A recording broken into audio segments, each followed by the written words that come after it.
नमस्कार, मैं हूं आपके साथ सुनील कुमार शर्मा और आप देख रहे हैं न्यूज जन आवाज।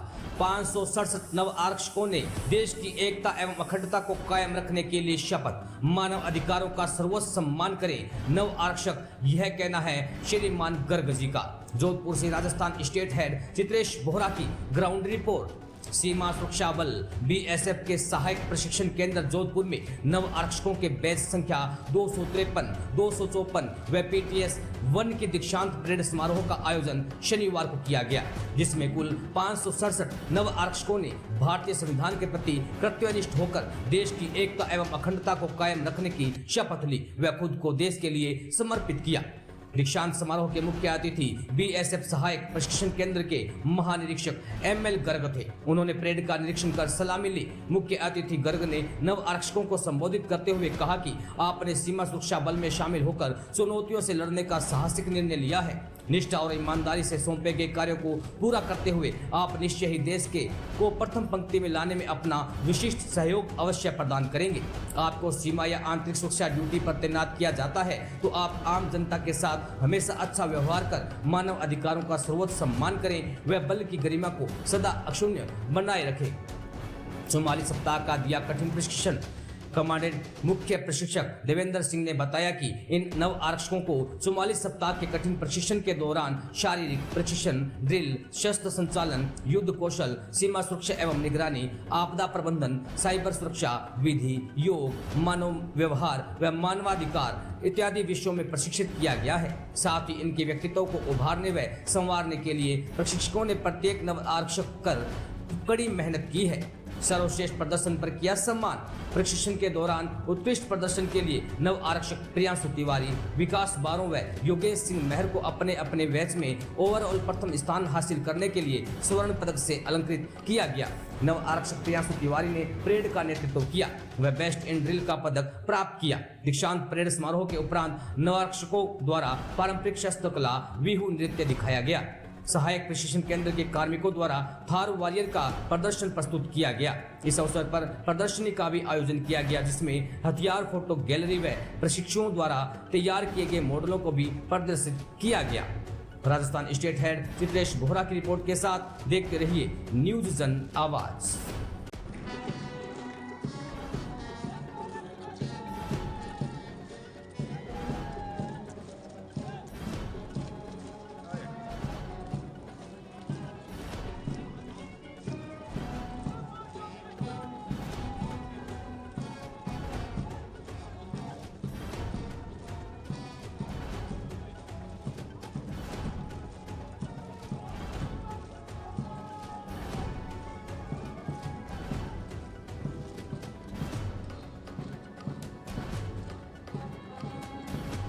उम्मीद करता हूँ कि इसी जुनून और जज्बे के साथ ही भारतीय जवान देश की सीमाओं की रक्षा करते हुए हमारे राष्ट्र की एकता और अखंडता को बनाए रखने में अपना महत्वपूर्ण योगदान देंगे। बीएसएफ में शामिल होकर आपने चुनौतियों से लड़ने का एक साहसिक निर्णय लिया है। निष्ठा और ईमानदारी से सौंपे गए कार्यों को पूरा करते हुए आप निश्चय ही देश को प्रथम पंक्ति में लाने में अपना विशिष्ट सहयोग प्रदान करेंगे। देश की सीमाओं के साथ साथ देश की आंतरिक सुरक्षा में भी सीमा सुरक्षा बल की बहुत अहम भूमिका रही है। आज आप गौरवान्वित महसूस कर रहे होंगे कि आप उस बल के सदस्य बन गए हैं जिसने भारत की सीमाओं की सुरक्षा के अतिरिक्त पंजाब में आतंकवाद, जम्मू कश्मीर व उत्तर पूर्वी राज्यों में इंसर्जेंसी को काबू करने में महत्वपूर्ण योगदान दिया है। इसके अलावा छत्तीसगढ़ और उड़ीसा में नक्सलवाद को समाप्त करने में महत्वपूर्ण योगदान दिया है और निभा रहा है अभी।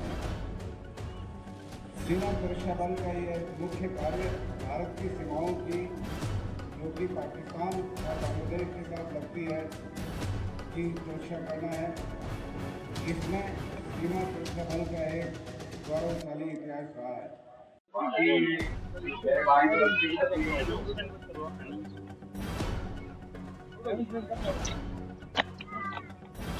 ये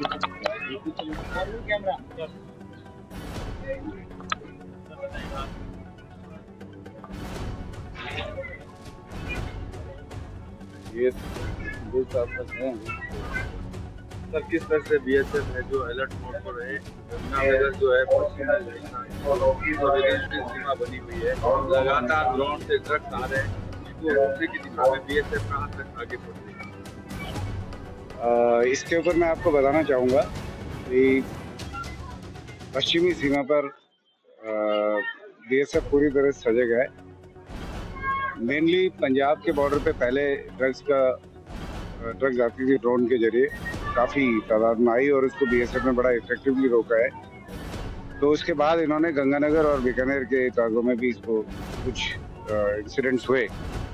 तो इसके लिए हमने ना सिर्फ एंटी ड्रोन सिस्टम्स लगाए हैं, अपनी डेफ्ट एरियाज के हमने अपने डोमिनेशन को इफेक्टिव किया है और बाकी एजेंसीज के साथ मिल करके इनके इरादों को नाकामयाब करने के लिए हम पूरी तरह से तत्पर हैं। अभी कल ही हमने एक ड्रोन पकड़ा गंगानगर में, 2 दिन पहले हमने, उससे 3 दिन पहले हमने बीकानेर में पकड़ा। तो हम इसके लिए बहुत सारे स्टेप्स लिए हैं। टेक्नोलॉजी का मेनली हम सहारा ले रहे हैं और मैन पावर तो खरा बना रही है। सर, स्थापना दिवस आने वाला है, किस तरह की तैयारियां चल रही है? ये मैं आप सबको बताना चाहूँगा कि 1 दिसंबर को बीएसएफ का 60वां रेजिंग डे है, बीएसएफ डे है, जो कि हीरक जयंती होगी, डायमंड जुबली। और हमारा सौभाग्य है कि इस बार हमारे डीजी साहब ने ये तय किया कि इस बार का जो बीएसएफ रेजिंग डे है, बीएसएफ डे परेड है, वो यहाँ पे जोधपुर में होगी, एसटीसी इसी प्रांगण में। आप देख रहे हैं यहाँ पे दाहिने बाएं दोनों तरफ से ग्राउंड में इतने सारे काम चल रहे हैं और सभी तरह की जो तैयारियां हैं इसके ऊपर पूरी तरह से। लोग मेहमान जो आएंगे उनके रहने की तैयारियां, चीफ गेस्ट के रहने की तैयारियां और तमाम किस्म की जो तैयारियां इसमें हो रही है वो जारी है। और आपको सबको मैं चाहूँगा कि आप सब उसको बहुत इफेक्टिवली कवर करें और आप आएँ। हमेशा आ रहे हैं प्रधानमंत्री को आमंत्रित किया गया है। गृह मंत्री हमेशा गृह मंत्री जी, चूँकि हमारे मंत्री गृह मंत्री जी होते हैं तो वही उन्हीं को आमंत्रित करते हैं हम, और हमें पूरी उम्मीद है कि वो आएंगे।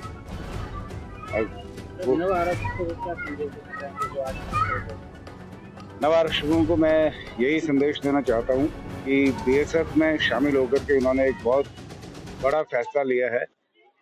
बीएसएफ का फर्क यह है कि आप फिजिकली हिंदुस्तान की सीमा की रक्षा करते हैं, फिजिकली मौजूद रह करके हम कंट्री की सीमाओं की रक्षा करते हैं, और उसमें जिसमें पाकिस्तान और बांग्लादेश दोनों ही हमारे लाइव बॉर्डर्स हैं, यहाँ पे 24 घंटे 365 दिन कुछ न कुछ होता ही रहता है।